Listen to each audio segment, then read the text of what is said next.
ler. Acredito que o Bruno já esteja gravando, né? Tá dando... quem tiver com o som aberto, fecha, por favor. Deixa eu só dar a irmã Clarice agora, em aberto. Isso. Baixei. Só um pouquinho mais, está aberto. Eles fecham o som. Deixa eu ver aqui. Pastor, irmãos. Irmãos, por gentileza, vamos fechar o áudio. Você enviou o celular aqui, irmãos, se falar comigo tem que aparecer aí, tá bom? Agora ele desligou. Mandar qualquer coisa pelo meu celular, eu não vou ver. Irmãos, por gentileza, quando um celular estiver perto do outro, dá interferência. Quando está um perto do outro. Amém? Outros celulares não tem problema, só quando está próximo ao outro. Tá? Aí, se o irmão quiser falar, é só abrir o áudio, sem problema algum. Amém? Eu quero primeiro avisar o irmão que já está em gravação, tá? Irmão Bruno, já pode ligar? Já pode começar? Já está em gravação. Então, amém. Vamos lá. Irmão, vamos pedir. O assunto vai ser o arrebatamento mesmo, porque amém. É um assunto vasto, é um assunto que a gente pode esticar um pouco, e a gente vai ler. Eu pedi à irmã Clarice para ler exatamente a mesma passagem que a gente leu a semana passada, como se fosse um tema a respeito do assunto. Então, 1 aos Coríntios, capítulo 15, versos 51 e 54. Pastor? Sim.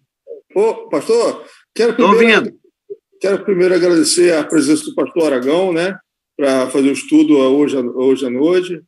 Eu agradeço muito a Deus, né, pela presença do pastor, a irmã Clarice, né, o irmão Paulo, né. Tem um outro aqui que é Sovereign. Irmão Maurício, esposo da irmã Clarice. Maurício, né? O irmão Maurício. A irmã Eliane, que os irmãos estão conhecendo agora, né? A minha mãe, que também está participando, né? Eu agradeço a presença de cada um dos irmãos, né, nesse estudo. E gostaria de pedir que a irmã Eliane fizesse a oração inicial para esse estudo. Amém. Amém?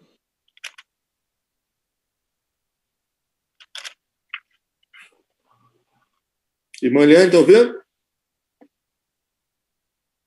Irmã Eliane? Lembra de abrir o som, irmã Eliane. Irmã Eliane, o som está fechado. Tá. Vou iniciar, então, a oração. Tá? Amém. Senhor, nós clamamos pelo poder que há no sangue de Jesus, porque o sangue de Jesus tem poder. Em nome de Jesus, Senhor, nós entregamos, Senhor, essa reunião nas suas mãos, na direção do seu Espírito Santo, que o Senhor venha abrir os nossos entendimentos, que o Senhor venha usar o pastor Aragão para transmitir a palavra conforme a sua vontade, Senhor. Que o seu Espírito Santo esteja no controle de tudo. Em nome de Jesus, essa reunião está entregue nas suas mãos, esse estudo que vai ser feito, tudo na direção do seu Espírito Santo, em nome de Jesus. Amém? Amém. Amém. Então, amém. Vamos dar início ao nosso estudo, vai ser sobre o arrebatamento. Nós estamos começando, falamos bem pouco sobre ele, embora tenhamos falado 2 horas semana passada, mas vamos continuar. E eu peço à irmã Clarice para ler 1 aos Coríntios, capítulo 15, verso 51 até o 54. Isso vai ser sempre, irmãos, até a gente terminar esse assunto, nós vamos ler isso toda a semana, tá bom? Esses mesmos versículos, como se fosse um tema, um lema. Tá bom, irmã Clarice? 1 Coríntios 15... 51 até o 54. Uhum. Eis aqui vos digo um mistério. Na verdade, nem todos dormiremos, mas todos seremos transformados. No momento, num abrir e fechar de olhos, ante a última trombeta, porque a trombeta soará e os mortos ressuscitarão incorruptíveis e nós seremos transformados. Porque convém que isto que é corruptível se revista da incorruptibilidade, e que isto que é mortal se revista da imortalidade. E quando isto que é corruptível se revestir da incorruptibilidade, e isto que é mortal se revestir da imortalidade, então cumprir-se-á a palavra que está escrita. Tragada foi a morte na vitória. Muito obrigado, irmã Clarice. Apenas para chamar a atenção dos irmãos, que tem uma versão diferente da irmã Clarice, onde ela leu e que isto. Aí, no lugar da palavra isto, né, em outras versões aparece o corpo, tá? E nós seremos transformados, porque é necessário que este corpo corruptível, é assim que fica. Só para esclarecer a palavra isto aí, para os irmãos compreenderem. É o corpo que se reveste, o mortal que se reveste da imortalidade. E há uma diferença, antes de eu entrar direto, irmã Clarice, eu vou lhe mostrar uma diferença, se os irmãos quiserem também. A senhora lembra da confusão que estava até mesmo a senhora fazendo sobre o arrebatamento e a volta de Cristo? A senhora lembra disso? Então, vê se a senhora aí, vamos pedir a irmã Cleusa para ler, ou então a gente reparte, né, a leitura. Acha Sofonias.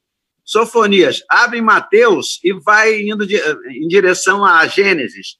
Que vem Mateus, antes de Mateus tem Malaquias, depois tem Zacarias, depois de Zacarias vem Ageu, e logo após Ageu tem Sofonias. Eu vou mostrar para o irmão que é o dia do Senhor.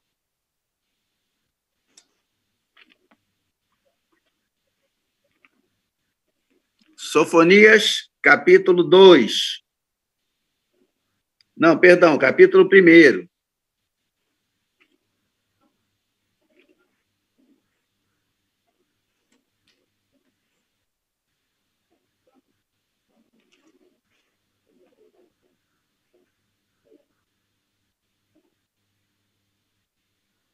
Já encontrou, irmã Cleusa?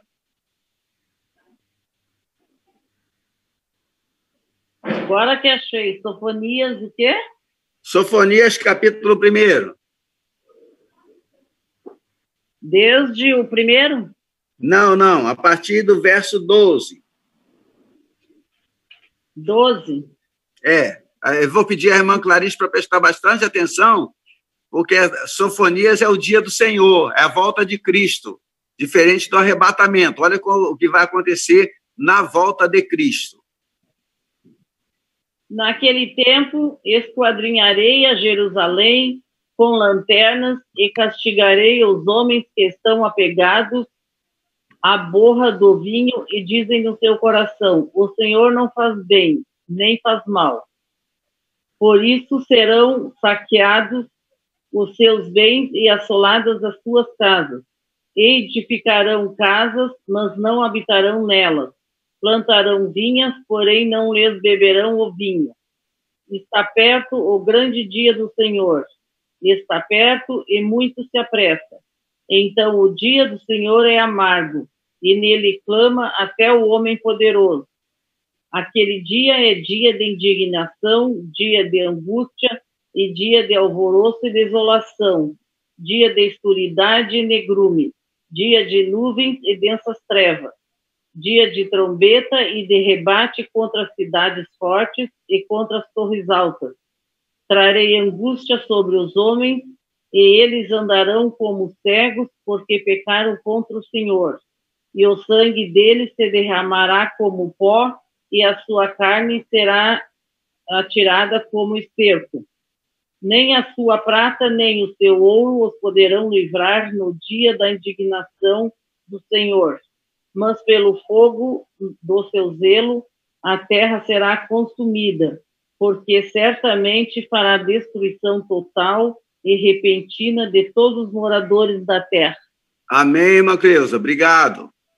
Viu aí, irmã Clarice? Enquanto o arrebatamento será um dia de grande alegria, pelo menos para a igreja, o dia do Senhor será um dia, aí no verso 14 diz, um dia amargo, um dia em que até o poderoso vai clamar, um dia de ira, um dia de angústia, um dia de desolação, de escuridade, de negrume, de nuvens e densas trevas. Aí vai falando que o próprio Deus traz angústia sobre os homens, e eles andarão cegos porque pecaram contra o Senhor. O grande e terrível dia do Senhor é diferente, ou seja, a volta de Cristo é diferente do arrebatamento. Como eu esclareci semana passada, é como se fosse um jogo de futebol, que a gente entende bem, onde tem o primeiro tempo, tem um intervalo de 15 minutos e tem o segundo tempo. Então, mas a gente não tem dois jogos, é um jogo só, com um intervalo entre eles. Quando a gente fala da volta de Cristo, a gente pode entender da mesma forma. O primeiro tempo, que a gente chamaria arrebatamento. Aí tem o período de descanso, se tratando do jogo, não é? Ou seja, um período, um intervalo e de um tempo, que seria de 10 anos e meio, e depois tem o segundo tempo, que é a volta do Senhor, o dia do Senhor, chamado também grande e terrível dia do Senhor, a volta de Cristo. É diferente do arrebatamento.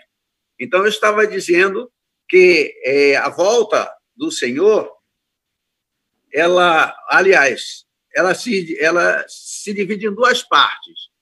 Uma, ele vem para a igreja, a gente chama de arrebatamento. E outra, ele vem com a igreja. Com a igreja. E a gente chama de volta de Cristo. Para a igreja é uma coisa, e a volta de Cristo propriamente dita é quando ele vem com a igreja para a batalha do Armagedon. Essa batalha do Armagedon, ela tem um objetivo exclusivo: livrar Israel de total destruição nas mãos do anticristo. É quando o Senhor mata o anticristo e o falso profeta os lança. Interessante isso. Eles vão para o inferno antes do próprio diabo. Antes do próprio diabo. Isso está aí em Apocalipse, quando o Senhor volta. O Senhor volta e, com o assopro de sua boca, ele mata a besta e o falso profeta. E só depois é que Satanás vai realmente para aquele lugar lá. Então, a volta de Cristo, que não é o nosso assunto exato agora, ou seja, a batalha do Armagedon, pelo menos por enquanto, não é, que nós vamos falar sobre o arrebatamento, ela é mais na frente. E convém chamar ou frisar, para os irmãos não esquecerem nunca, que não existe na Bíblia sinais que nos mostram quando a igreja será arrebatada. O que eu posso entender é o seguinte: há sinais da volta de Cristo.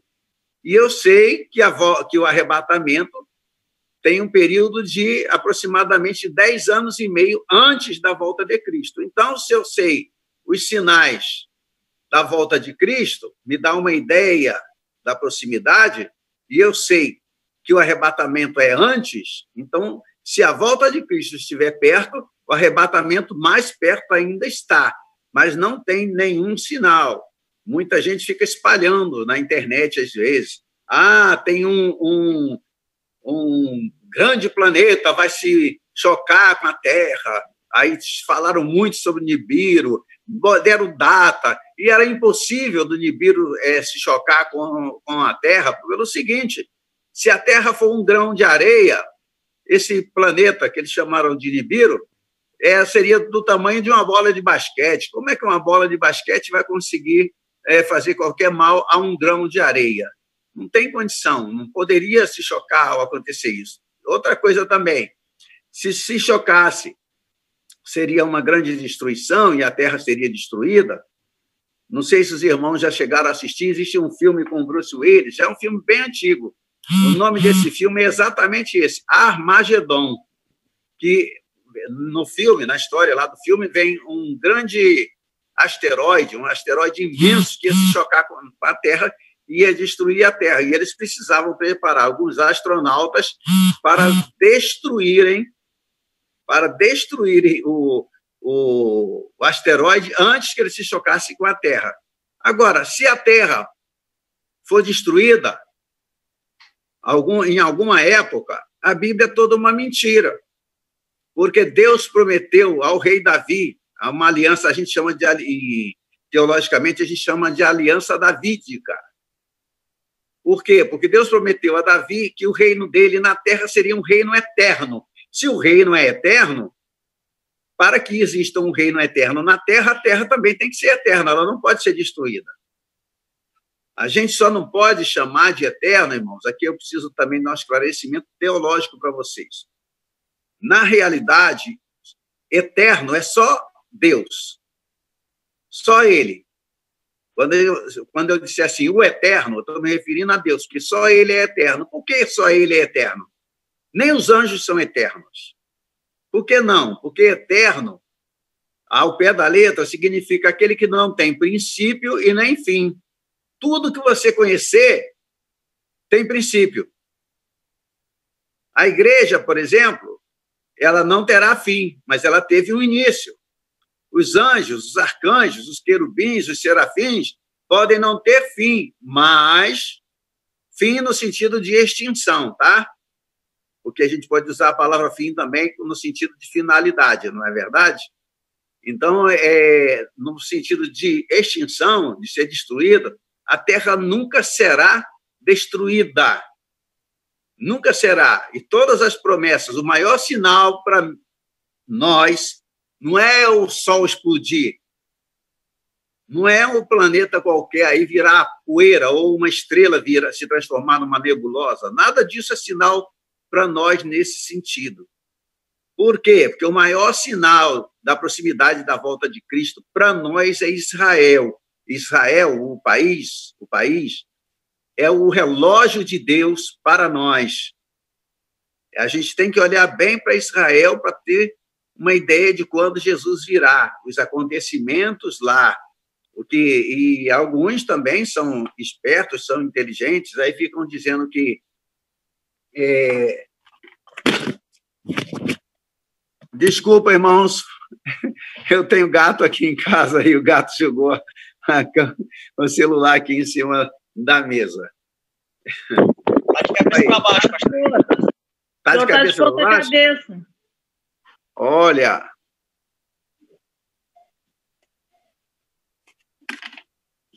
Era para estar, né? E agora? Mas eu nem entendi por quê. Era para ter ficado. Pronto. E aí, Paulo? Paz do Senhor, tudo bem? Paz do Senhor, pastor, tudo bem, graças a Deus. Paz do Senhor. Eu vou voltar, então, onde é que eu estava. Eu estava falando que não teremos o fim do mundo, o fim da terra. Mas, pastor, na Bíblia, às vezes, fala sobre o fim do mundo.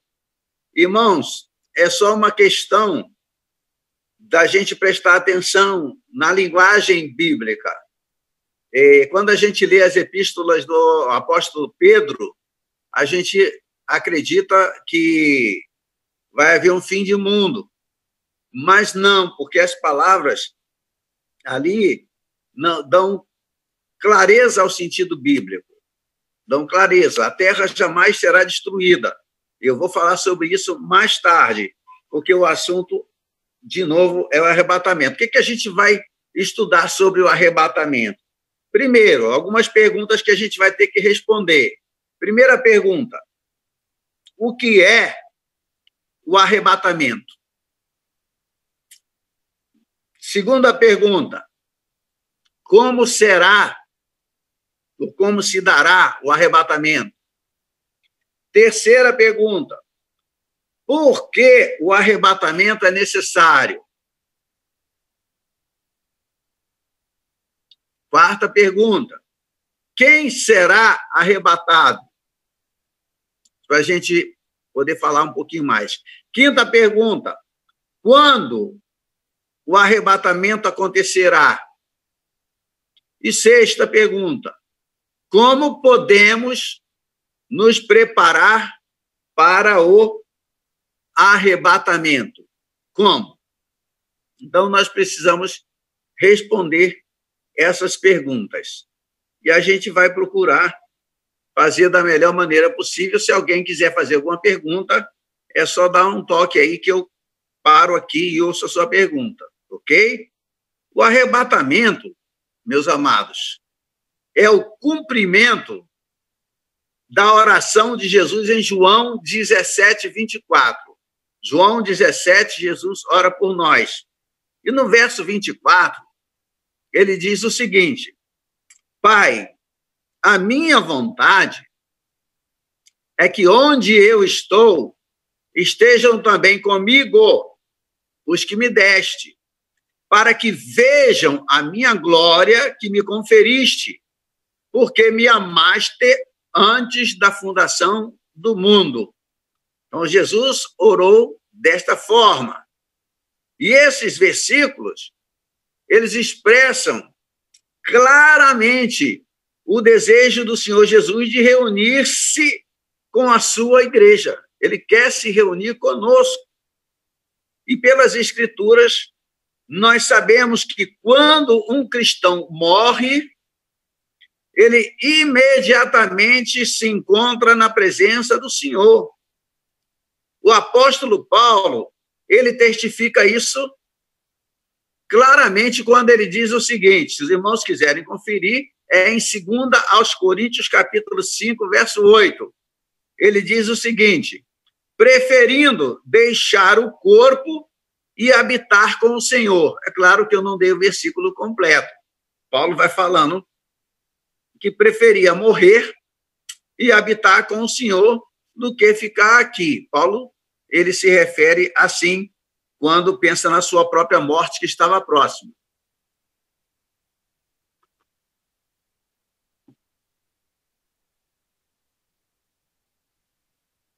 Se todos os cristãos tivessem de morrer para estar com Cristo, para entrar na presença do Senhor, então a igreja não refletiria na terra o Senhor Jesus Cristo.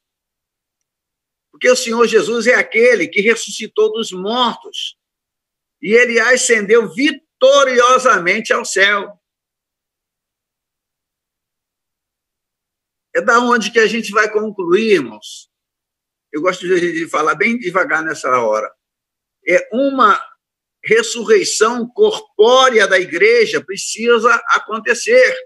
Assim como Cristo ressuscitou corporeamente, precisa ter também uma ressurreição corpórea da igreja. Por quê? Porque a igreja é o corpo de Cristo e ele é a cabeça ou o cabeça. É impossível separar a cabeça do corpo. Eu acho que todos nós concluímos que uma cabeça sem corpo não vale nada, assim como um corpo sem cabeça não tem valor nenhum. Ambos estariam mortos, mas Cristo está vivo e nós estamos vivos. Ele é a nossa cabeça, a cabeça da igreja. E é vontade clara e expressa de Jesus que os seus, eu e você, nós, que fomos comprados com o seu sangue precioso, estejamos com ele, para que nós possamos finalmente contemplar a sua glória. É isso que ele deixa claro nessa oração de João 17, 24. O arrebatamento é o quê, então? O arrebatamento é a nossa transformação na imagem daquele que foi transformado antes de nós. Opa, o que o senhor disse, pastor? Que nós seremos transformados, ou seja, o nosso corpo será semelhante ao dele. Se nós lermos primeira epístola de João, capítulo 3, verso 2, nós veremos que está escrito o seguinte: amados, agora somos filhos de Deus e ainda não se manifestou o que haveremos de ser. Sabemos que, quando ele se manifestar, seremos semelhantes a ele, porque haveremos de vê-lo como ele é. Veja bem, irmãos, quando nós formos arrebatados, o nosso corpo não será como o corpo de Miguel, o arcanjo, nem como o corpo de Gabriel, ou de Rafael, o arcanjo, ou de Uriel, outro arcanjo. Não, não será semelhante ao de nenhum anjo. Nosso corpo será semelhante ao corpo de Jesus. Está escrito aí, ó, 1 de João, capítulo 3, verso 2, seremos semelhantes a ele. E assim, irmãos, poderemos proclamar confiantes que o arrebatamento cumpre a profecia bíblica. Eu sou daqueles que crê completamente na Bíblia. Eu creio em cada palavra dela. Eu tenho a Bíblia aqui em hebraico, todinha em hebraico. Mesmo que o Novo Testamento tenha sido escrito em grego, eu tenho a Bíblia toda em hebraico. O Antigo e o Novo Testamento. E tenho também o Novo Testamento todo em grego. E aonde comparo com as diversas versões que tenho aqui, e até hoje não encontrei divergência. Tem muita gente que gosta de dizer, a interpretação está errada, não. Você, com a Bíblia, no original, você vê que a sua Bíblia é uma bênção que você pode confiar, na qual você pode confiar. A sua Bíblia está certa. A única versão da Bíblia que muda em alguma coisa é a Bíblia na linguagem de hoje, que eles tentam adaptar aos nossos tempos, e às vezes tem passagens que eles fogem completamente do original. Mas se a pessoa souber ler, olhar bem o contexto, vai chegar à mesma conclusão. O que eu não aconselho é uma Bíblia agora, me perdoem, mas eu tenho que falar, tem uma Bíblia, eu não tenho ela aqui ainda, porque não comprei, não tenho interesse de comprar, mas talvez tenha que comprar para poder mostrar para vocês e ler algumas passagens se necessário. Uma Bíblia que foi impressa há pouco tempo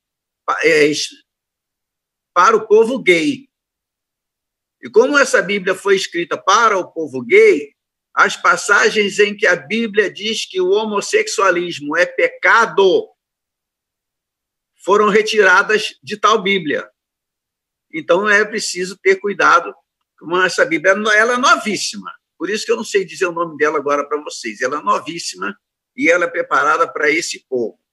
Então, não tem aqui uma crítica para ninguém. Quem quiser ser o quê? Seja o que quiser. Cada um vai dar conta de si mesmo a Deus, não ao pastor Aragão ou a quem quer que seja. Então, a pessoa simplesmente, tem que saber e tem condições de saber se ela está errada ou não. Se estiver errada, ela não vai dar conta para mim. Ela tem direito de ser o que quiser. E se estiver certa, ela também não vai dar conta para mim, vai dar conta a Deus. O certo, o errado é com Deus que a pessoa vai se entender. Eu e todos os outros habitantes da Terra, conforme nós lemos aí em Sofonias. Agora, nós somos filhos de Deus. Hoje nós somos filhos de Deus. Eu e você somos filhos de Deus, mas nós não somos como Ele é.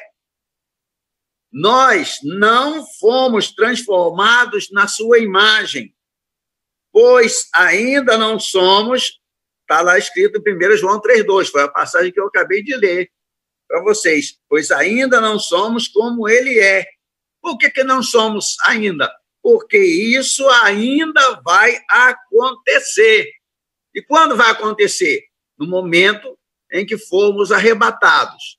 Ou seja, primeiramente, aqueles foi onde a irmã Clarice leu.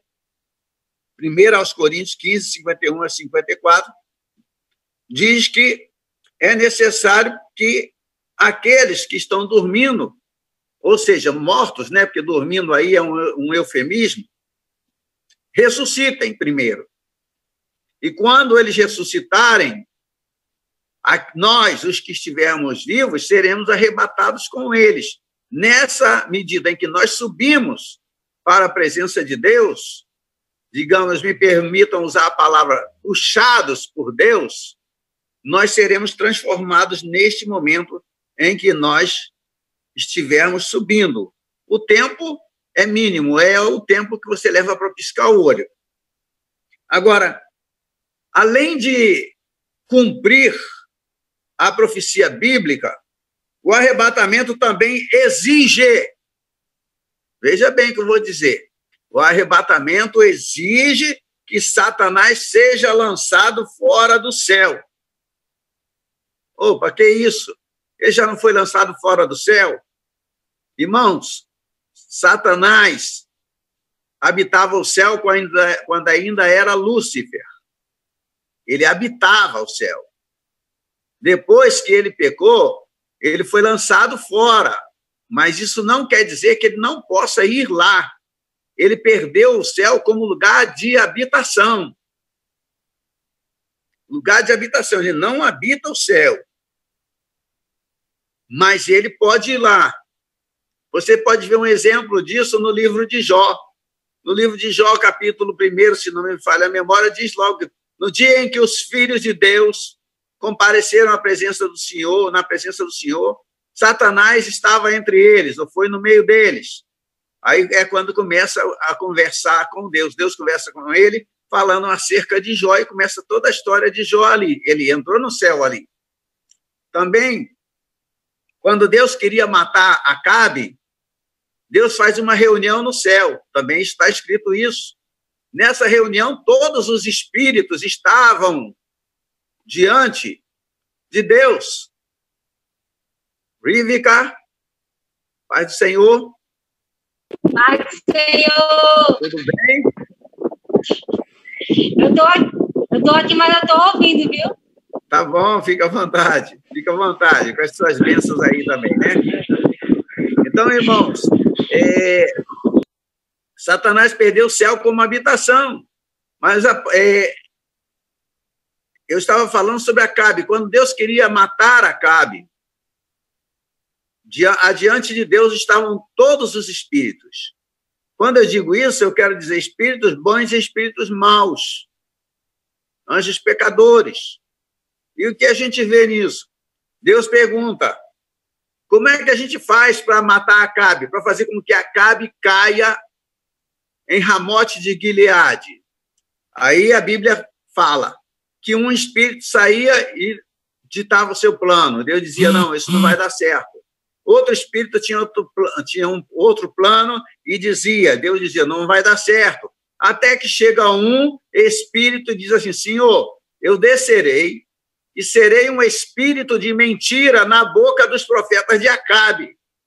Irmãos, um anjo de Deus jamais seria um espírito de mentira.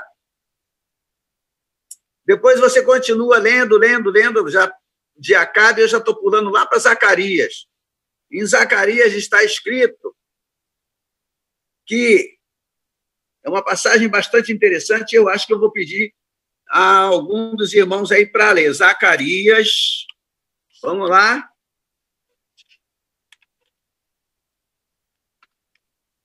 Zacarias, capítulo 3.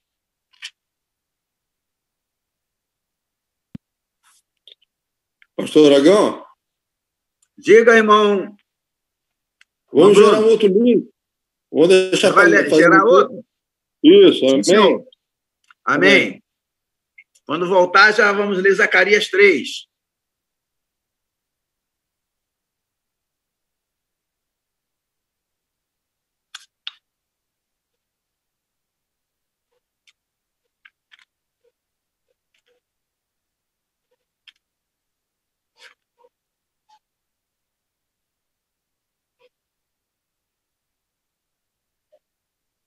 Leia aí, pode ler você mesmo, Paulo. Zacarias, capítulo 3.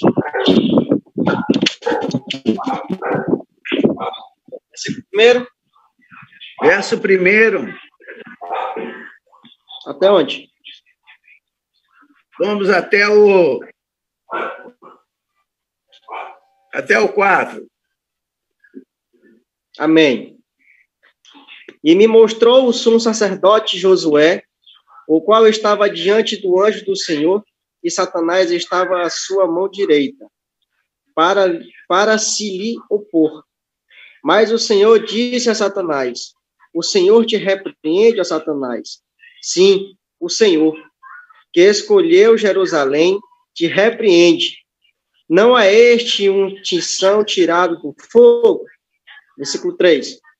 Ora, Josué, vestido de vestes sujas, estava diante do anjo. 4. Então, falando, ordenou aos que estavam diante dele, dizendo: tirai-lhe estas vestes sujas. E a ele lhe disse: Eis que tenho feito com que passe de ti a tua iniquidade, e te vestirei de vestes novas. Amém. No verso 5 está escrito assim, no verso 5, e disse eu quem? Zacarias, ponham-lhe um turbante limpo sobre a cabeça. Puseram-lhe, pois, sobre a cabeça um turbante limpo e o vestiram com trajes próprios. E o anjo do Senhor estava ali. Vejam só, irmãos, esta passagem, ela mostra Satanás diante do Senhor, acusando um dos servos do Senhor. No caso, esse Josué aí não é o Josué lá de Moisés, não. Isso aí é um sumo sacerdote de épocas depois, de séculos depois. E quando diz que ele estava de vestes sujas, é porque quer dizer que ele havia pecado e Satanás estava lá para acusá-lo. Quer dizer, então, que ele entra no céu quando ele quer. Ele pode entrar lá. Mas tem certeza disso? Tem sim. Vamos dar uma olhadinha aí no capítulo 12 de Apocalipse. Irmão Bruno, quer ler para nós? Está com a Bíblia aí? Amém. 12 Apocalipse, né? 12 de Apocalipse. Capítulo 12, verso 10. Só um minuto, pastor.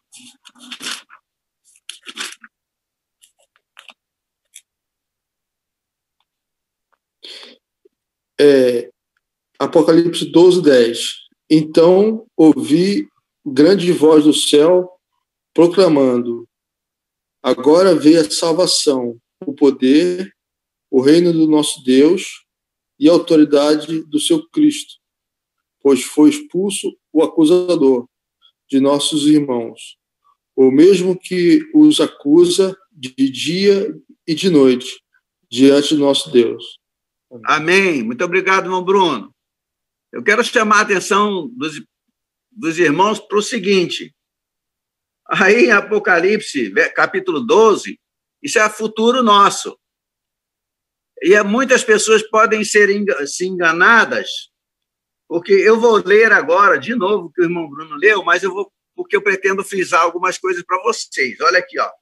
Então ouvi grande voz do céu proclamando: agora veio a salvação, o poder, o reino do nosso Deus e a autoridade do seu Cristo, pois foi expulso. O verbo aí está no passado, foi expulso, como se ele já tivesse sido o acusador de nossos irmãos. Agora veja que não pode ser passado, porque aí diz, olha, o mesmo que os acusa. O verbo acusar está no presente, não está no passado. Para concordar com o passado do outro, deveria estar escrito aí, o mesmo que os acusava de dia e de noite diante do nosso Deus. Mas, na verdade, ele acusa hoje. Mas, pastor, por que o verbo aí está no passado? Isso daí, irmãos, é que a gente chama de linguagem antropomórfica. A Bíblia foi escrita de uma forma que o homem possa compreender. Porque o verbo estar no passado não significa que ele esteja se referindo ao passado. Eu vou dar um exemplo para vocês. Eu convido a todos vocês para abrirmos as nossas Bíblias num versículo que todos nós conhecemos. Isaías, capítulo 9, versículo 6. Isaías 9, verso 6.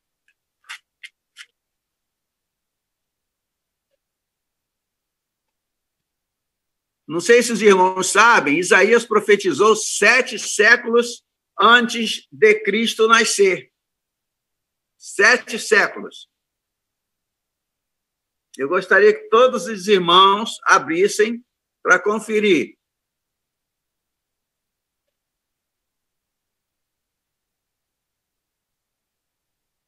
Amém, irmãos? Amém. Então, eu vou ler, hein? Veja só o verbo. Ou acompanhe os verbos. 9, verso 6. Porque um menino nos nasceu. Olha, isso aí 7 séculos antes de Cristo nascer. Isaías já estava dizendo que o menino tinha nascido. Olha aí, um menino nos nasceu, um filho se nos deu. Agora, o verbo muda. O governo ou o principado, dependendo da Bíblia, o principado está, o verbo aí está no presente, sobre os seus ombros, e o seu nome será Maravilhoso Conselheiro, Deus Forte, Pai da Eternidade e Príncipe da Paz. Reparem, um menino nos nasceu, iria nascer 700 anos depois que Isaías profetizou, e o verbo está no passado. Era tão certo que o menino viria, que Isaías já entregou a profecia como se ele já tivesse nascido. Depois diz, um filho se nos deu. O filho não nasceu. Por que não? Porque é o Filho de Deus. O Filho de Deus é eterno, é Deus Filho.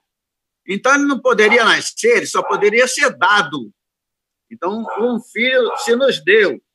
O principado está sobre os seus ombros.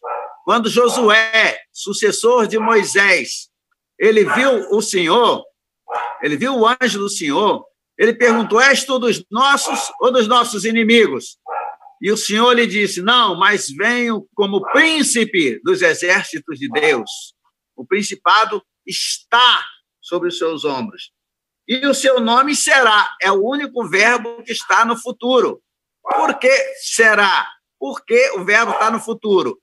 Porque o nome, irmãos, só se coloca depois que a criança nasce.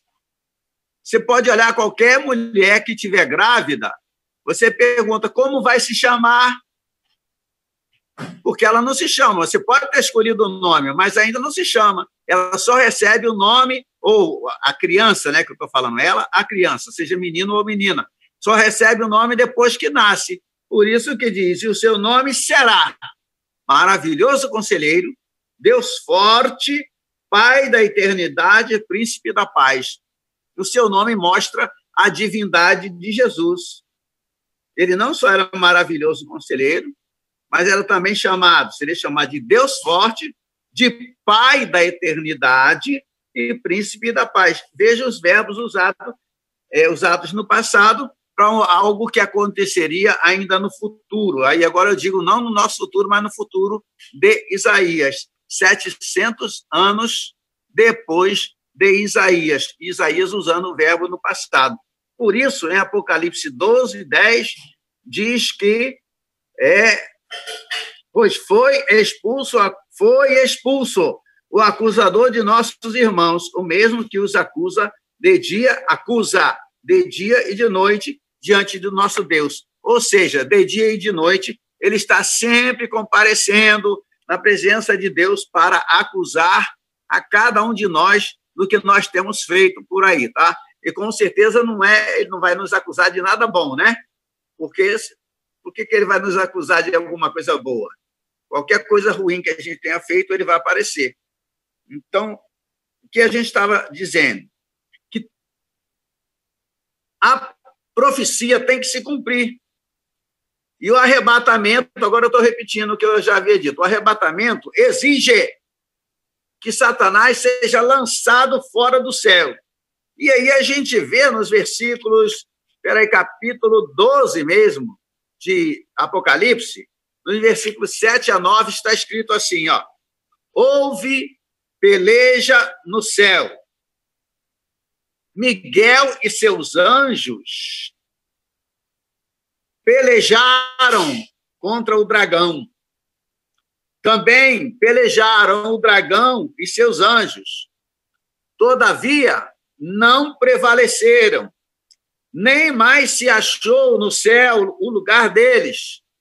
E foi expulso o grande dragão, a antiga serpente, que se chama Diabo e Satanás, o sedutor de todo o mundo. Sim, foi atirado para a terra, e com ele os seus anjos. Aí também você encontra uma série de diversos versículos usados no passado, mas da maneira que eu lhes falei. Apocalipse, a partir do capítulo 4, é todo o futuro para nós. Mas já está, é uma coisa certa, é uma coisa decretada por Deus, determinada por Deus. Então, é utilizado o verbo aí no passado, porque isso é o que vai acontecer. E João está escrevendo o que ele viu. E como ele viu acontecer, ele diz o que aconteceu, já tinha sido acontecido. Depois do arrebatamento da igreja,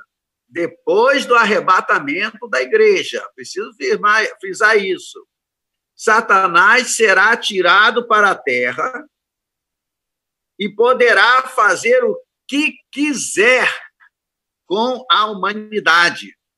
Por quê? Porque a luz foi removida. Veja, Apocalipse 12:12, o que diz aí?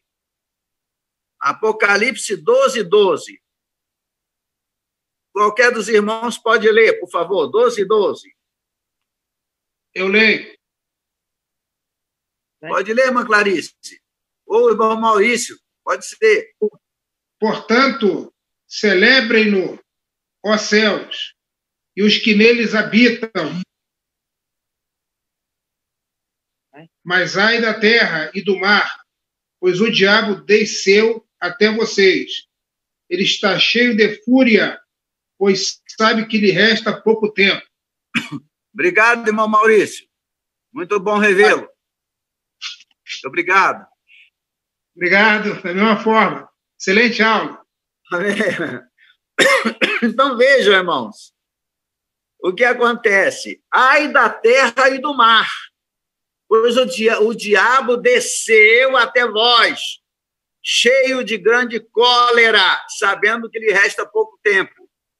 Eu ouvi hoje uma profecia aí de WhatsApp do irmão dizendo, o irmão profetizando que Satanás estava enfurecido com o Brasil, com essa situação aí e tudo. Aí eu pergunto para vocês, irmãos, quando é que foi que Satanás nunca esteve enfurecido, seja lá com quem for, e no mundo inteiro? Tudo que é de mal e de ruim, que não presta, é ele. É ele. Eu não gosto dele, não estou com a cara dele, e mesmo que não fosse ele, eu ainda diria que é ele. Quer falar, irmão Bruno? Pastor, no versículo 1 do... Mais alto um pouquinho, irmão Bruno. No versículo 12, diz aqui, por isso festejai, ó céus. Pastor, isso faz menção à igreja que já subiu no arrebatamento? A igreja já estava lá em cima. Aí diz, ó, festejai, ó céus, e vós, os que neles habitais. A gente não seria errado dizer que a própria criação celestial de Deus ia festejar o fato de Satanás nunca mais poder botar os pés lá, porque ele ainda põe. E aí o motivo de festejar é porque ele será expulso definitivamente. Ele perdeu a sua habitação, mas não o direito de chegar até lá ainda para nos acusar. Só que depois que a igreja é arrebatada, ele não pode mais pôr os pés lá. E ele desce para fazer o que ele quiser aqui. Porque hoje ele trabalha ainda fazendo tudo de ruim, mas sob um cabresto. Deus está segurando o cabresto. Ele não faz o que quer nem quando quer. Qualquer coisa que ele quiser fazer, ele precisa pedir permissão à vontade soberana de Deus. Senhor, eu posso fazer isso? Eu posso fazer aquilo? Lembrem como foi com Jó? Ele falou com Jó. Aí Deus é que falou para ele, pois vai lá e tira tudo que Jó tem. Mas olha, não toque nele. E que Satanás fez, foi lá e roubou tudo que Jó tinha. Tudo, mas não tocou nele. E da segunda vez, teve uma segunda vez, porque quando ele tirou tudo, porque Satanás disse para o Senhor, também tu abençoa Jó de todo jeito, fizeste de Jó um ricaço, tu deste tudo para ele tem muitos filhos, ele tem rebanhos, ele tem isso, ele tem aquilo, tira tudo dele para ver se ele não blasfema contra ti. Aí Deus falou, então vai lá, pode ir lá, tira tudo que ele tem. Aí qual foi a resposta de Jó? Deus deu Deus tirou. Louvado seja o nome do Senhor. Isso aí deixou Satanás dando cabeçada nos postes que ele encontrava pela rua. Maneira de falar, né, irmãos? Maneira de falar. Porque Jó não blasfemou. Jó não blasfemou. Aí ele volta. Quando ele volta lá, outra vez, no meio dos anjos, para se apresentar diante de Deus, Deus pergunta para ele de novo: viste meu servo Jó? Aí agora dizendo em minhas palavras, viu? Aí não blasfemou. Ainda louvou o meu nome. Aí é que Satanás entra de novo. Ah, mas o homem dará qualquer coisa pela sua vida. Toca nele, para ver só como é que ele vai blasfemar. Aí Deus fala: olha, vai lá. Pode ir lá, pode tocar nele. Pode botar, não bota coronavírus não, que isso não presta. Bota uma doença bem ruim mesmo, bem ruim. A pior que tu puder, a pior que você já sabe fazer até hoje, Satanás. Satanás desceu lá e feriu Jó. A Bíblia diz que da planta dos pés ao alto da cabeça. A Bíblia diz que Jó fedia, irmãos, me permita usar, eu poderia falar cheirava mal, mas eu quero fazer o troço feio mesmo como era, que ele fedia. A mulher de Jó não suportava nem chegar perto dele por causa do mau cheiro que saía das suas feridas, como que saindo pus por todo que é lugar. Jó queria se coçar, pegava caco de telha. E Jó não falou nada contra o Senhor. Jó não pecou contra Deus. Mas veja só, Deus disse para Satanás: não lhe tire a vida. Então, irmãos, quando alguém morre, seja ele quem for, só vai morrer pela vontade de Deus. Seja bom, seja mal. E Deus, muitas vezes, põe a nossa inteligência à prova. Que a gente, irmãos, como é que a gente pensa? Veja bem, o povo judeu, o povo escolhido por Deus na terra, o povo humano de Deus na terra, porque eu chamo a igreja de povo celestial, o povo terreno de Deus, eu chamo judeu. Ora, aparece Hitler mata 6 milhões de judeus, fazendo eles sofrerem o máximo que podia, e Deus deixou. Aí a gente fala: não entendo. Como é que Deus deixou isso? Como é que Deus deixou tanta gente sofrer, tanta criança ser assassinada, tanto bebê sendo deturpado ainda no ventre, corrompido, não é? Porque Joseph Mengele fazia experiências com crianças que iam nascer, as crianças nasciam aleijadas, deformadas, e Deus deixou. Aí a gente, que não entende nada de Deus, a gente fala: mas como é que o Senhor permitiu uma coisa dessa? Mas Deus é soberano.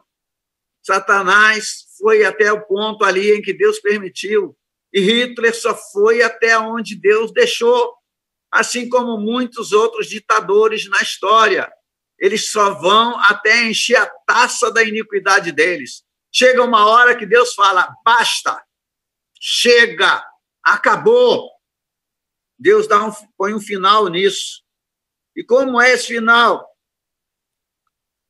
É a hora que Deus quer, irmãos. Não devemos temer nada. O que a gente tem que temer é o Senhor. Não se esqueçam disso. Nenhum mal te sucederá, nem praga alguma chegará à tua casa. 1000 cairão ao teu lado e 10.000 à tua direita, e tu não serás atingido. Irmãos, a palavra de Deus é uma só. Se ele diz que não vai ser atingido, então o crente nunca vai morrer. Vai, na hora certa. A gente não sabe o que o crente precisa passar, o que aquele crente, o que eu preciso, o que você precisa. E a gente não sabe também o que os povos precisam passar. Israel precisou sofrer para abrir mão da idolatria. Nabucodonosor foi usado como uma vara nas mãos de Deus para castigar o seu próprio povo, para pôr o povo na linha. Eu acredito que isso acontece com o Brasil, com os Estados Unidos, com a Inglaterra, né, com o Reino Unido, com a Alemanha, com qualquer outro país, porque do Senhor é a terra e a sua plenitude. Interessante que a Bíblia diz que o mundo jaz no maligno. Tudo bem, o mundo jaz no maligno. A única nação cujo Deus é o Senhor é Israel. Porque essa palavra Senhor aí traz o nome de Deus. E aqui no Brasil, Pode perguntar a qualquer um, nós não temos um Deus brasileiro. No Brasil, o Brasil adora uma deusa, que é a Aparecida do Norte. É a deusa brasileira. Mas e os crentes? Nenhum crente sabe dizer o nome de Deus, porque na hora que aparece o nome dele na Bíblia, está lá trazendo para o nosso alfabeto 4 letras, YHWH. Ou Iod, Rei, Vav, Iod. Não, Vav, Rei. Iod, Rei, Vav, Rei. É o nome do Senhor. Como é que se pronuncia isso? Não tem vogal nenhuma. E o judeu, você pode procurar, ele não pronuncia. Todas as vezes que ele encontra o nome do Senhor na Bíblia, ele fala Adonai, Adonai, Adonai, que significa Senhor. E a nossa Bíblia, quando aparece o nome do Senhor, ela põe Senhor com todas as letras maiúsculas. Ali está o nome de Deus. A única nação cujo Deus é o Senhor, é Israel. Todas as outras, não. Todas as outras adoram outros deuses. Até um momento. Então, por quê? Que momento é esse? O mundo jaz no maligno. Ah, mas o maligno faz tudo? Não, não se esqueça. Do Senhor é a terra e a sua plenitude. O Senhor faz tudo como Ele quer e como agrada a Ele. Agora, a segunda pergunta sobre o arrebatamento. Como se dará o arrebatamento? Como? Não sei se os irmãos já ouviram falar disso. Existem 2 tipos de arrebatamento. Um arrebatamento vertical e um arrebatamento horizontal. A gente sempre só pensa ou só lembra no arrebatamento vertical, não horizontal. O arrebatamento vai acontecer num piscar de olhos. Em outras palavras, acontecerá instantaneamente, sem ser anunciado. Irmãos, nós estamos aqui hoje estudando a palavra de Deus, ou conversando sobre ela, aprendendo juntos, e podemos até nem terminar isso. Porque não vai ser anunciado. Pastor? Diga, irmão Bruno. Antes do pastor falar isso, eu já estava com isso no meu coração. Vamos ver. Não tem um anúncio. Olha, o arrebatamento, não. O arrebatamento não será anunciado. Nenhuma campanha promocional, nenhuma cobertura jornalística, nenhum anúncio especial precederá o arrebatamento. Nada. É de surpresa. O arrebatamento é de surpresa. No instante. Por esse motivo, é muito importante que nós aprendamos a diferença entre o arrebatamento da igreja e o arrebatamento dos judeus. Ah, pastor, nunca ouvi falar que haveria um arrebatamento dos judeus. Inclusive, eu já disse aqui, semana passada, que os judeus não seriam arrebatados. Mas eu vou colocar agora uma nova explicação sobre esse assunto. O arrebatamento da igreja, o nosso arrebatamento, ele é vertical, ele é da terra para o céu. E os judeus serão arrebatados horizontalmente. O que eu quero dizer com isso? Os judeus sairão de todos os cantos da terra para Israel. Ou seja, os judeus que habitam o Brasil abandonarão o Brasil rumo a Israel. Os judeus que habitam na Inglaterra, para Israel. Os judeus que habitam nos Estados Unidos, para Israel. De todos os cantos da terra, os judeus serão levados para Israel. E o nosso local de encontro com o Senhor, está em 1 Tessalonicenses 4,17. Vamos ver, irmã Creuza, lê aí, por favor. 1 Tessalonicenses 4,17. E a irmã Clarice pode preparar Ezequiel 39, 28. Depois nós, os vivos, os que ficarmos, seremos arrebatados juntamente com eles entre nuvens para o encontro do Senhor nos ares. E assim estaremos para sempre com o Senhor.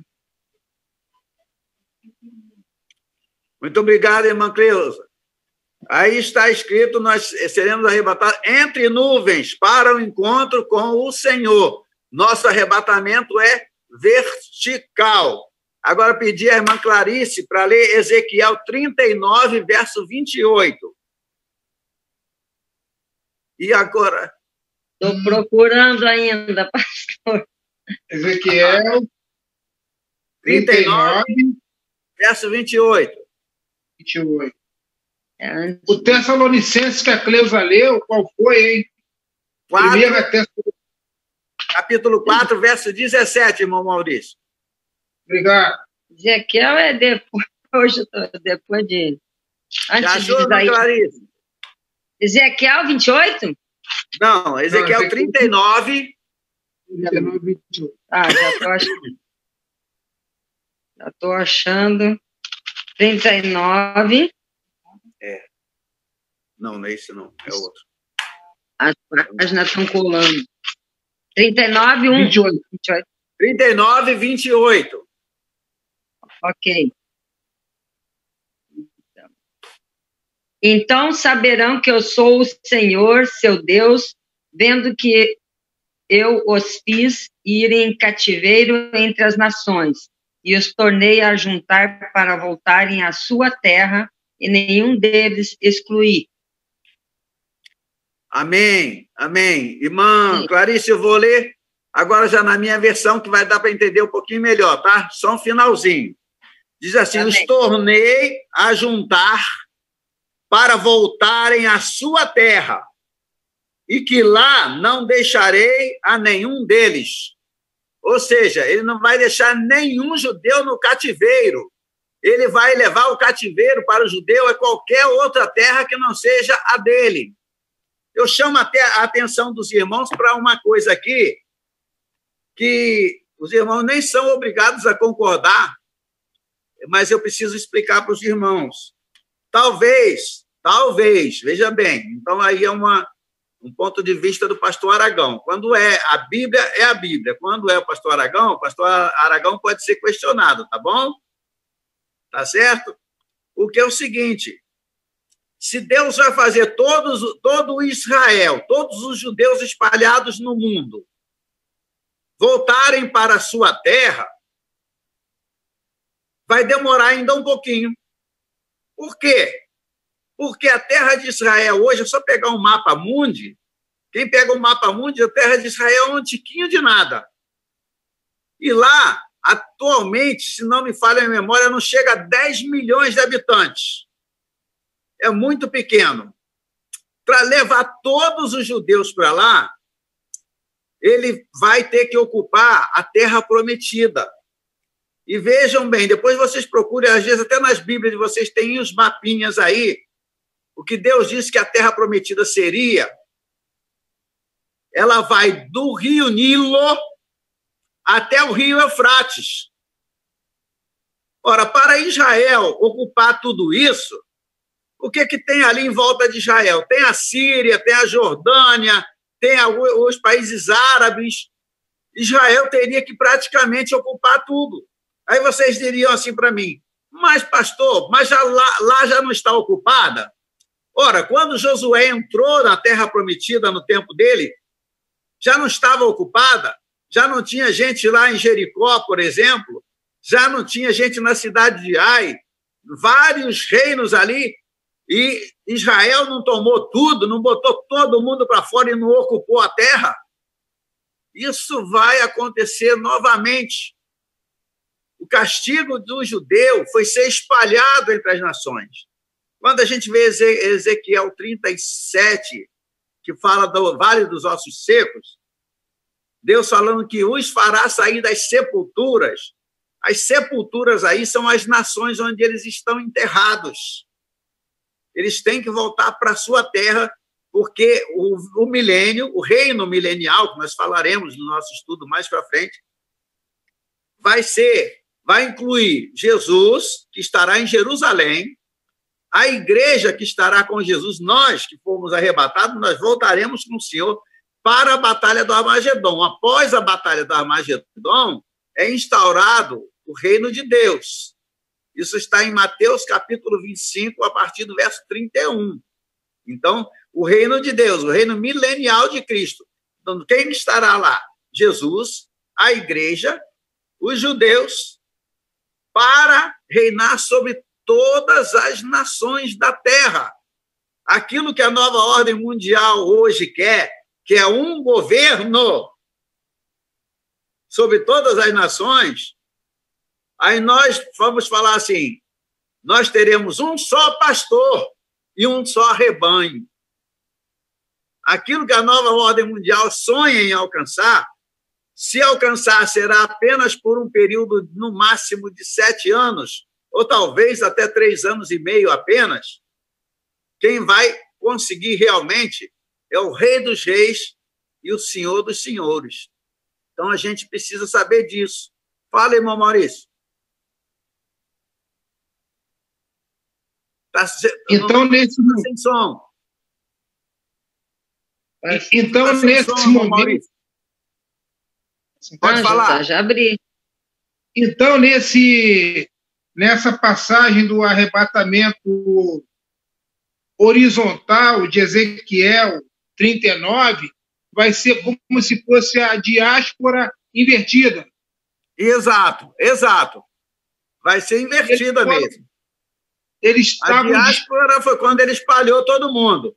Agora ele promete que vai reunir todo mundo na sua terra, que a gente chama de terra prometida, que é muito além do que a gente pensava. A gente só pensava que ele seria levado para ficar naquele pedacinho que está lá, mas não cabe, é muita gente demais, muita gente para pouca terra. Então ele tem que ocupar. Ei, pastor. Foi prometido, diga. Mas então, isso aí, esse arrebatamento horizontal, já vai ser na grande tribulação, se Jesus vai estar voltando com a igreja. Sim, depois que a gente já estiver lá. Primeiro somos nós, para depois ele trabalhar aqui na igreja, na terra, exatamente para que o judeu se converta como nação. Porque até hoje o judeu só se converte como indivíduo. Mas como nação, só quando chegar a hora da Batalha do Armagedon. Tá, mas isso aí então não é um sinal para o arrebatamento. Não. Isso vai ser depois. Não. Pois é, então o que acontece? Os judeus primeiro têm que começar a voltar para lá. Do arrebatamento é o que eu disse, não tem sinal sobre ele. Sim. Mas a gente já vê, pelo menos assim, ó, bem de longe, quando a gente está num carro que pega uma serra com bastante neblina, e a gente vai bem devagarzinho, olhando, procurando ver lá o refletor do carro que vai lá na frente. Pastor? Quando ele pisa no freio, a gente vê acender lá, a gente vai se guiando, né? Então, é como assim, a gente está vendo bem de longe, o judeu já está voltando aos pouquinhos. Mas vai chegar uma hora que ele vai voltar em massa. Diga, irmão Bruno. Pastor, falta 15 minutos para 21, e está quase encerrando aqui esse bloco aqui. O pastor, vamos encerrar esse bloco aqui, vamos partir para a oração, o pastor deixa para outra semana para concluir? Não, irmão Bruno, vamos chegar até a 21. Não, quanto tempo falta para encerrar, para fazer os 40 minutos? Já está quase encerrando, já, está no finalzinho já. Então, faz o seguinte, o senhor encerra, gera outro link. Sim. Aí eu falo mais uns 15 minutos, aí a gente já entra para a oração. Amém. Amém? Aí o senhor me dá um toque, ó, pastor, já. Aí eu, tá bom? Amém.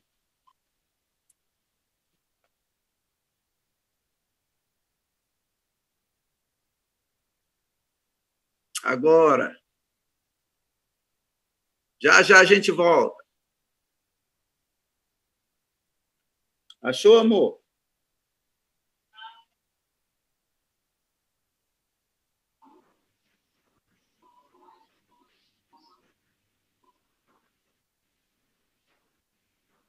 Olha eu de volta.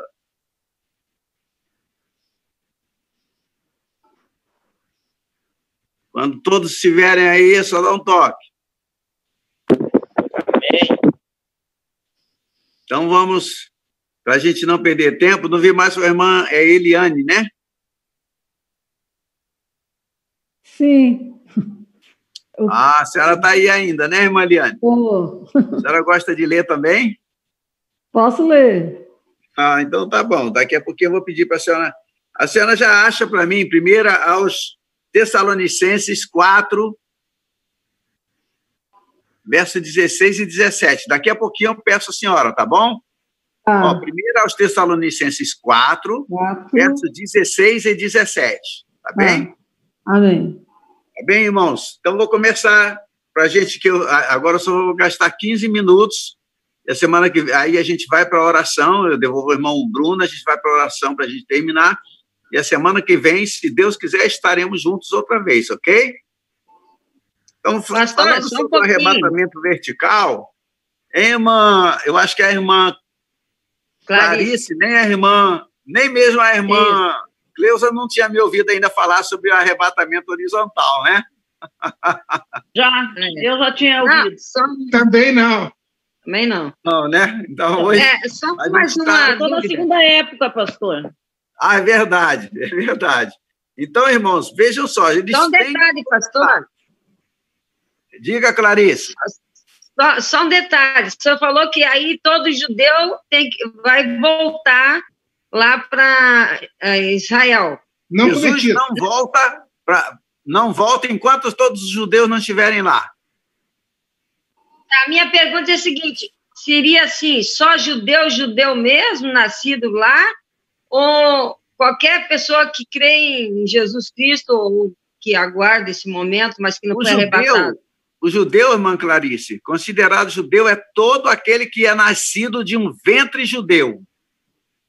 Se o pai for judeu e a mãe for brasileira, o filho não é considerado judeu. Se o pai for brasileiro, mas a mãe for judia, o filho é judeu. Entendeu? De qualquer lugar do mundo. De qualquer lugar do mundo. Todos os judeus voltarão. Agora, veja bem, para a gente dar uma sequência aqui e fechar hoje.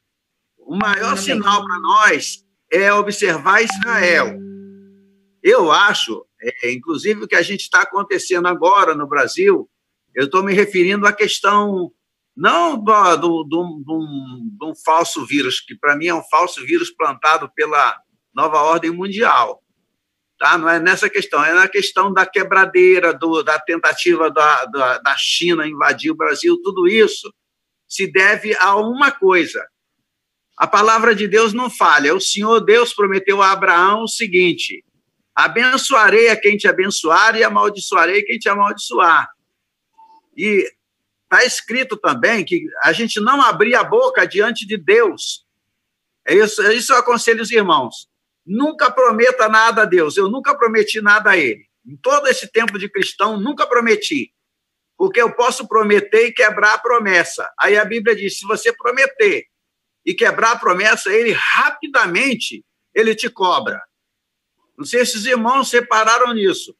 O nosso presidente, ele entrou em acordo com o premier de Israel, prometendo tirar a embaixada de Tel Aviv e colocar em Jerusalém. Foi a primeira vez que um primeiro-ministro de Israel veio a uma posse de um presidente brasileiro. Ele se propôs a ajudar.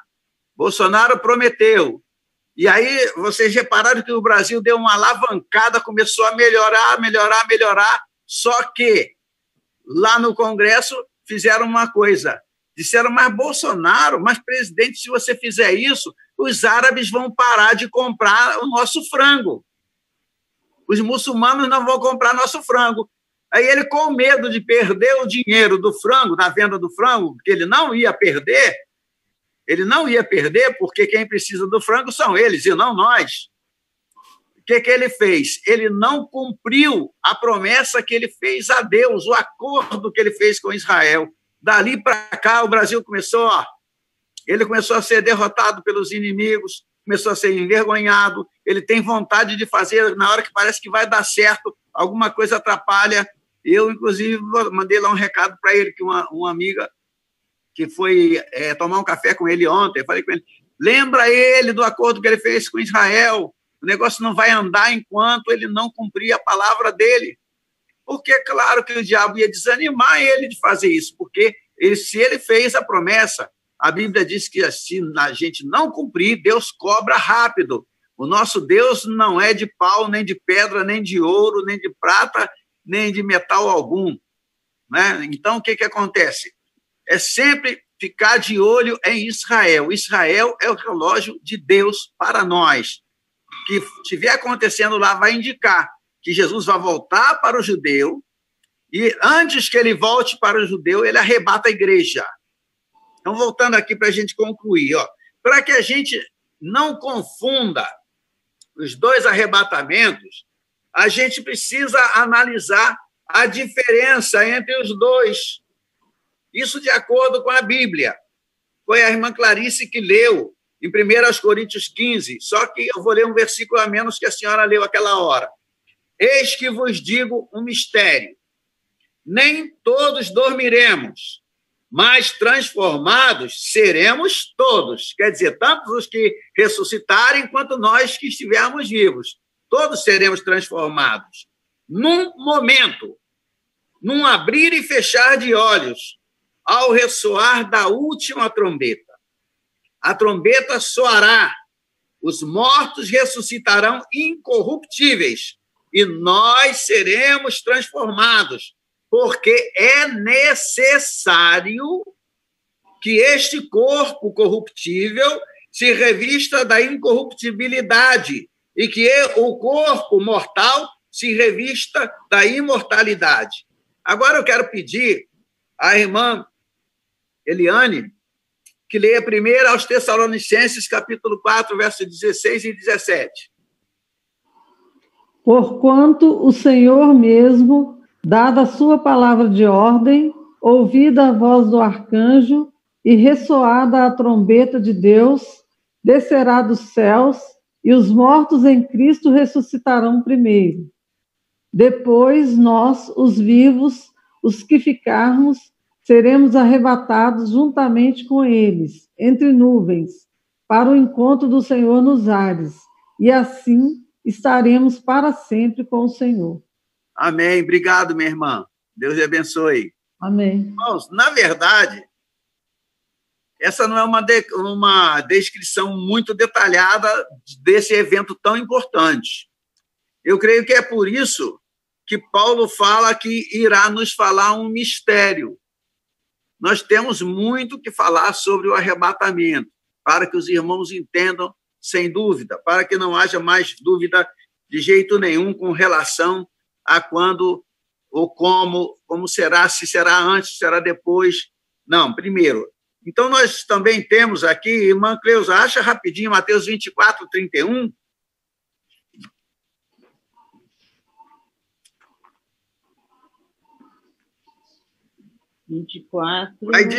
Aí ele descreve o arrebatamento horizontal dos judeus. Quer ver? Mateus 24, verso 31.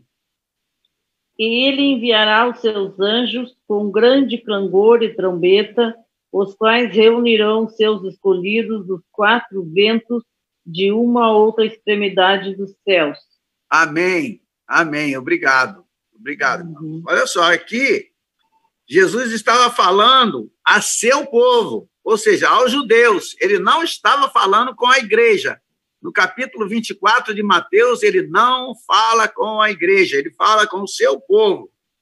E nesse mesmo capítulo, no capítulo 24, nós encontramos uma referência geográfica que não se aplica à igreja. Por que eu disse que ele não está falando à igreja? A senhora já está aí, irmã Cleusa? Então, leia o verso 16. 16 lá. Então, os que estiverem na Judéia, fujam para os montes. Amém, obrigado. Veja que ele não podia ser, ele está falando para a igreja. Ele está falando exatamente para o povo dele. Os que estiverem na Judéia, ele deu a localização geográfica para quem ele estava falando. onde é que estaria? Os que estiverem na Judéia, fujam para os montes. Isso não é válido para a igreja, porque a maioria dos cristãos mora fora de Israel e, portanto, é impossível que eles fujam para os montes de Judá. Pastor, diga. Tá, esse momento aqui, para fugir para os montes, é o momento que o anticristo se assentará no templo, né? Sim, é na hora já da grande tribulação. Já. Pois é, então está dizendo para os judeus subirem aos montes. E as outras pessoas moram em outro lugar, como nós, por exemplo, no Brasil, a gente foge para onde? Não, a gente não foge. Não foge? Dá para ficar em casa? Exatamente por causa da Batalha do Armagedon. Da Batalha do Armagedon. Aqui não, ele não está dizendo que é para sair de casa e sair. Eu vou, inclusive, a semana que vem, eu vou ler com vocês essa passagem em Zacarias para vocês verem exatamente como vai ser, tá? E aí a gente aproveita para mostrar que ele não está falando para a igreja, por isso que ele cita a Judéia. Porque muita gente até que pega a Bíblia superficialmente pensa que Deus está mandando a gente subir os montes, vive crente subindo para monte, orar no monte, achando que fica mais santo do que os outros que foi para o monte. Mas, na verdade, é uma confusão tremenda sobre isso. Inclusive, biblicamente, é até proibido para nós, cristãos, irmos para os montes. Isso aí, se quiserem, depois me cobrem que eu mostro para vocês. Se não me engano, é Jeremias 50. Eu acho que é isso mesmo. Jeremias 50. É isso, Paulo? Jeremias 50, versículo 6. Gravei direitinho. Quer ver, irmãos? Que muita gente faz uma confusão tremenda, só quer orar, abandona a casa do Senhor para subir para os montes, para orar nos montes como se fosse torná-los mais santos do que os outros. É 50, verso 6. Eu vou ler aqui numa versão muito boa. Eu gostaria até de saber de todos os irmãos quem achou e quem não achou, para eu poder ler. Amém. Paulo já achou? Irmã Cleusa achou? Amém, já achei. Irmã Eliane achou? Já. Jeremias 50, verso 6. E o irmão Bruno, acho que sim também. Irmã Clarice, já achou?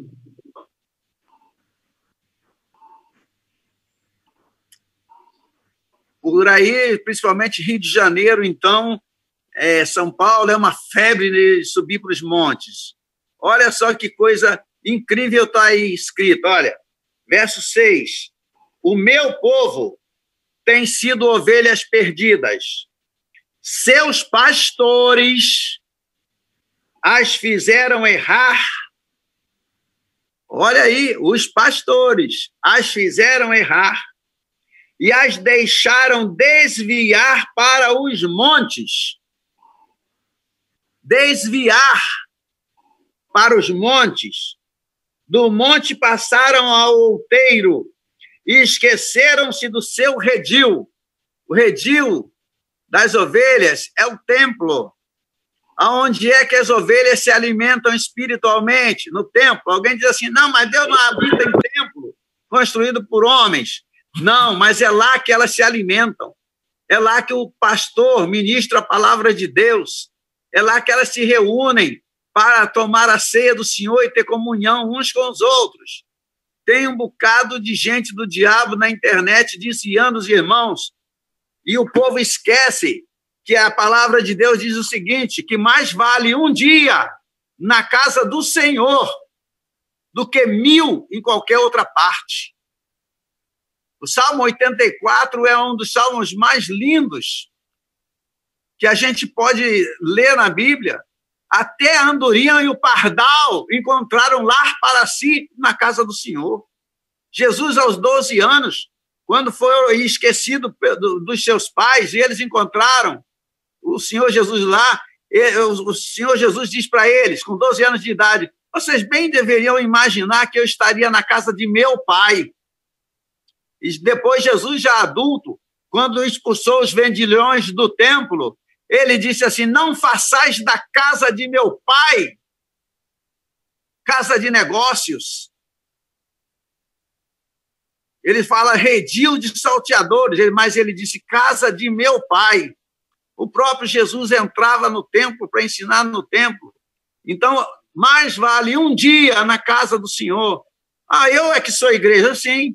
Eu sou igreja. Você é igreja, sim. Mas aonde é que nós nos reunimos? A gente não pode entrar um no outro, literalmente falando. A gente não pode habitar um no outro. A Bíblia diz, bendito aqueles que habitam na casa do Senhor, que não se afastam dos seus átrios. Então, a gente precisa prestar atenção. Jeremias, aí, profetizando, ele diz bem claro que os seus pastores fizeram as ovelhas se desviarem. Por quê? Para ele conseguir a bênção que ele consegue num dia na casa do Senhor, ele teria que subir ao monte 1000 vezes, né? Porque 1000 dias são 3 anos. 3 anos aproximadamente. A gente tem que prestar atenção no que a palavra de Deus diz. Nós vamos continuar, irmãos, falando sobre o arrebatamento horizontal e sobre a trombeta, porque chama a atenção dos irmãos, uma trombeta ou a trombeta de Deus? Vamos falar sobre a primeira trombeta de Deus, porque fala daí ao soar da última trombeta. Então vamos falar da primeira também, isso na quarta-feira que vem, se Deus quiser. E agora, se ninguém tiver nenhuma pergunta, eu já devolvo para o irmão Bruno para a gente fazer a nossa oração final, viu, irmão Bruno? Amém, pastor. Algum irmão quer fazer alguma pergunta, pastor? Tirar alguma dúvida? Irmão Paulo? Irmã Clarice? Irmã Eliane? Não, irmão Bruno. Pode fazer a oração já, viu? Amém. Irmãos, eu vou dar uma olhada no nosso grupo de oração, né? Vou ver os pedidos de hoje e retorno para te fazer a oração. Amém?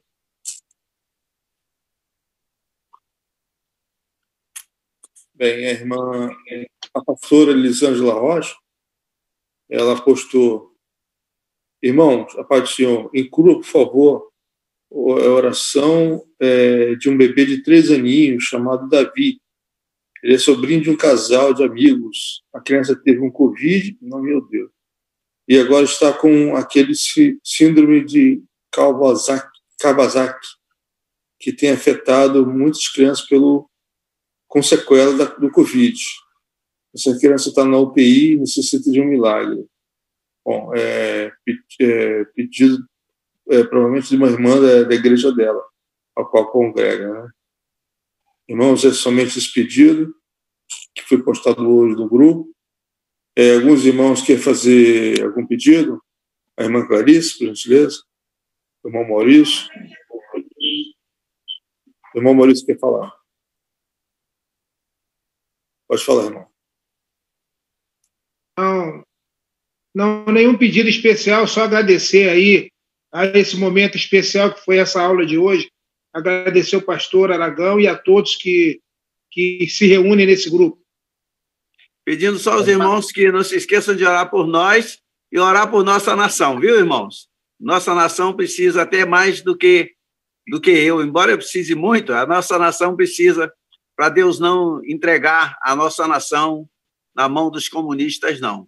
Mas que, de qualquer forma, seja feita a vontade de Deus, porque Ele é soberano e sabe o que faz, não é verdade? Verdade. A minha esposa, a irmã Rebeca, tem um pedido de oração para fazer a igreja. Irmã Rebeca. Paz do Senhor a todos. Eu peço essa oração sobre...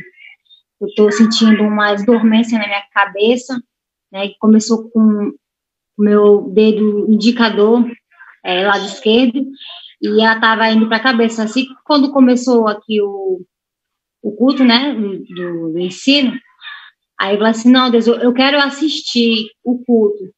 Só que aí veio uma dormência na minha cabeça, aí eu falei assim, Paulo, então eu queria até ir para o hospital. Eu falei assim, mas o meu Deus, ele já levou todas as nossas dores e sofrimentos na cruz, então eu não tenho que me deixar, né, passar por isso, né? Eu fiquei firme e forte e graças a Deus agora, né, tá passando, né? Amém. Com essa oração. Deixa eu fazer uma pergunta, Rebeca. Você já reparou a sua pressão, como é que tá? Não. Isso aí pode ser, tá? Nós vamos orar, o irmão Bruno vai orar e tudo, nós vamos orar, mas olha só, isso pode ser sinal de pressão alta. E por quê? Porque eu tenho isso aí e você deve ter em casa, tem umas coisas super baratas, se não tiver, o Paulo compra amanhã, uma cartelinha ou até uma caixa de AS infantil e tem em casa, porque quando começa assim, eu pego, mastigo 2 comprimidos de AS infantil e essa dormência desaparece totalmente. Começa aqui, ó, adormecer aqui em volta dos lábios e vai subindo. E exatamente assim. Eu mastigo 2 comprimidos de AS infantil, a dormência desaparece. Dá uma olhada na sua pressão. Mas isso daí não substitui a oração, não. Vamos fazer 2 coisas, tá? Vamos tomar o AS e vamos orar. Eu comprei já, eu já tomei um comprimido. Não, já. Não é tomar, não. Você mastiga 2 comprimidos. Mastigar, né? Tá? Uhum, tá bom. Amém. Amém. Irmã Eliane? Saúde da minha mãe e livramento de todo mal para minha família. Saúde da minha mãe e livramento. Prazer, irmã Eliane. Deus te abençoe muito. Amém. Amém. Pastor Aragão? Os meus pedidos, irmão Bruno, são os de sempre, tá? Irmão Rudney, irmão Celso e aquela irmã que está com depressão, né? E o pastor e a esposa, né, pastor? Amém. Amém. A irmã Cleusa? Irmão... Eu tenho notícia... Vamos incluir também o meu genro. Meu genro, o nome dele é Adnei. Ele é filho do Celso. Tá? Adnei, com D mudo. Ele mora aqui, ele é meu vizinho. E eu quero dizer para os irmãos, ele, desde sempre, ele sofre de epilepsia. Por Deus, se ele tem alguma crise, só dá a crise à noite. Então, isso permite que ele trabalhe, tudo normal. Só que quando isso aí acontece, dele ter alguma crise, ele fica violento, sem perceber. Violento em que sentido? É dormindo mesmo. Se a minha filha estiver dormindo do lado dele, ele pode esmagar a cabeça dela com um soco, porque ele tem 110 quilos e tem quase 2 metros de altura, e ela é pequenininha, entendeu? E ele faz tratamento direitinho, mas ficou sem ter crise mais de 5 anos e agora elas estão querendo voltar. E eu tenho pedido a Deus para ele deixar de ter essas crises. Tá? Eu gostaria, então, que os irmãos passassem a incluir o Adnei nas nossas orações aqui, também quando eu não estiver nas orações de vocês, para que Deus faça com que ele não tenha mais essas crises, não. Ele ficou 5 anos sem ter nenhuma, mas às vezes é uma coisa séria que até a mudança de medicamento, que o neurologista às vezes muda o medicamento, às vezes até de um laboratório para outro dá uma diferença. Então é um problema que deixa a gente meio preocupado, né? Preocupado. Uhum. A irmã Cleusa? Sim. A irmã Cleusa quer fazer pedido. Pode falar. Eu queria pedir para uma irmã que está em depressão também, já há muitos anos, e a gente sente assim, o problema dela mais é espiritual, e ela rejeita a palavra também. Então, pedir que Deus toque a vida dela e que restaure essa depressão também, que é um sofrimento muito grande. Janice, o nome dela, tá? Amém, irmã. Obrigado. Irmãos, o pedido de oração, eu peço pela minha mãe, né? Que ela está sentindo dores no pé se não me engano, acho que é o pé direito, que acho que é o esporão de calcanha, acho que é o nome essa enfermidade, esporão de calcanha. E já há bastante tempo ela sente essas dores, que incomoda bastante, né? E peço oração para que Deus cure ela, né? Dessa enfermidade. Peço oração para os irmãos, pela pastora Elisângela, pastor Júnior, o irmão Lucas, né, que é o filho deles, a irmã Cris, os filhinhos dela, né? Peço oração aos irmãos dos grupos, né? Todos os grupos, né? Os 3 grupos, o Mensagem Bíblica, o grupo de oração e o grupo do Amigos do Pastor Aragão, né? Peço para cada um. Peço oração para os profissionais profissionais da saúde, né, que estão nessa batalha. Peço oração por eles. Peço oração para o nosso presidente, né, os ministros, enfim, o governo, né, federal, né, que Deus dê sabedoria, orientação e obediência, né, como o pastor Aragão citou, né, que eu recordo disso desde a época da campanha, pastor. Essa promessa que não se cumpriu, né? Eu venho acompanhando desde a campanha. Enfim, esse é o pedido de oração. Peço oração por mim, pela minha esposa, pelo meu irmão, né? E também agradecer que o Senhor nosso Deus, meu